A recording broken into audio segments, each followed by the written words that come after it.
got to get China to do the same thing. You know, that is relatively easy compared to what we just did over the last week in the Middle East. Middle East was 3,000 years, and we got it done. This is 3 years, and I think we'll get it done. I think that President Putin, I think he wants to get it done. We'll see. There's a great animosity between him and Zelensky. You probably have noticed, right? And it's, I think it's hurting the process. Yeah, please. Mr. President, thank you. Curious, why did you authorize the CIA to go into Venezuela? And is there more information you can share about these strikes on the alleged Well, I can't drug do busts in that, the but Caribbean? I authorized for two reasons, really. Number one, they have emptied their prisons into the United States of America. They came in through the, they came in through the border. They came in because we had an open border policy. And as soon as I heard that, I said, a lot of these countries, they're not the only country, but they're the worst abuser. And they've entered they've allowed thousands and thousands of prisoners, mental institution, people from mental institutions, insane asylums, emptied out into the United States. We're bringing them back, but that's a really bad, and they did it at a level that probably not, many countries have done it, but not like Venezuela. They were down and dirty. And the other thing are drugs. We have a lot of drugs coming in from Venezuela. And a lot of the Venezuelan drugs come in through the sea, so you get to see that. But we're going to stop them by land also.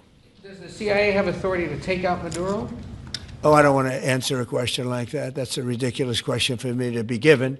Not really a ridiculous question, but wouldn't it be a ridiculous question for me to answer? But I think Venezuela is feeling heat, but I think a lot of other countries are feeling heat too. We're not going to let this country, our country, be ruined because other people want to drop, as you say, their worst. They have given us their worst. They've loaded up our country with prisoners, with mentally ill people that are seriously ill, criminally ill, and we're not going to take it. And so, I mean, it's just one of those things. And I can tell you, we've taken care of the sea. There's nobody, and we're watching. We're watching. And if we see it, we'll save it. Yeah, please. On the ships, though, sir, there are Republicans and Democrats up on the Hill concerned that in the briefings they've gotten about those attacks, they're not necessarily getting information about who was on them and what exactly was on those ships. Can you ensure that? But they are given information that they were loaded up with drugs, and that's the thing that matters. When they're loaded up with drugs, they're fair game. And every one of those ships were, and they're not ships, they're boats, they're speedboats. They're extremely fast, record-setting type speedboats. They cost a lot of money, and they have a lot of money because they're drug sellers. But they know one thing, and they all have the same thing in common.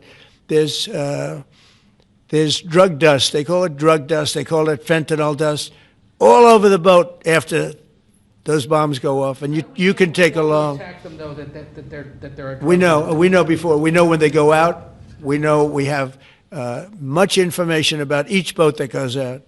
Deep, strong information. Yeah, please. Sir, you're going to have Vladimir Zelensky here this week. What is your message at this stage of the war for him? And shy of tomahawks, to who is that? For Zelensky. Yeah. And shy of tomahawks for Ukraine. Are you considering other options, and will you speak with Vladimir Putin about No, we're looking at other options. We are. President Zelensky's coming in. I'm not a fan of the war. I'm not a fan of the way it started. It should have never happened. It wouldn't have started if I were president. The election was rigged. And because of that, we lost a lot of lives have been lost because of that war. Not American lives, but if I can save a lot of lives, that's why I'm in it. I want to save lives.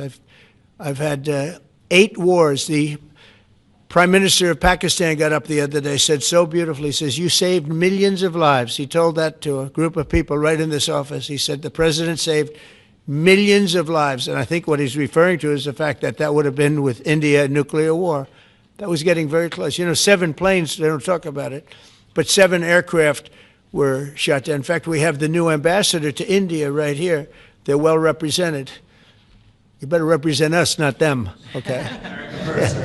But Sergio's going to do a great job. He's going to do a great job. But no, we'll be talking about the war with him, and we'll be talking about, I mean, they want to go offensive. I'll make a determination on that, but they would like to go offensive, you know that. and we'll have to make a determination. Can I follow up with a question? Given you have the FBI Director and Attorney General here today, Jim Jordan has asked Jack Smith to appear in front of the House Judiciary. You mean deranged, Jack? He's a deranged individual, yeah? He's asked him to. Well, they should. I'm surprised it takes so long.